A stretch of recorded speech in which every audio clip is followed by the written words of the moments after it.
মা বললো গয়া, আমি শুনলাম গোয়া। এই মানা, তোর জামা কাপড় সব ভালো করে গুছিয়ে নে, আমরা পরশুদিন গোয়ায় যাব। ওয়াও, আমরা পরশুদিন গোয়ায় যাব। মা খুব মজা হবে, তাহলে সবাই মিলে আমরা গোয়ায় যাব। আসলে ওখানে গিয়ে তোর ঠাকমা তো মানত করেছে তোর দাদুর জন্য তপস্যা করবে। ঠাকমা দাদুর জন্য তপস্যা করতে গোয়া যাবে?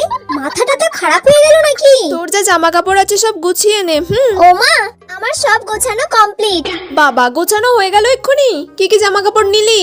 3টে ওয়ান পিস নিয়েছি, 2টো শর্টস নিয়েছি, ব্যাস এইগুলোই নিয়েছি। এই মেয়েটার কি মাথাটা তা খারাপ হয়ে গেছে নাকি? ও গয়ায় যাবে, গয়ায় গিয়ে শর্টস পরবে, ওয়ান পিস পরবে। এই সব জামা কাপড় তুই কেন নিয়েছিস? গয়াতে গিয়ে তুই শর্টস পরবি, ওয়ান পিস পরবি? তোর মাথাটা তা খারাপ হয়ে গেছে নাকি? গয়া? আমি তো ভাবলাম গোয়া।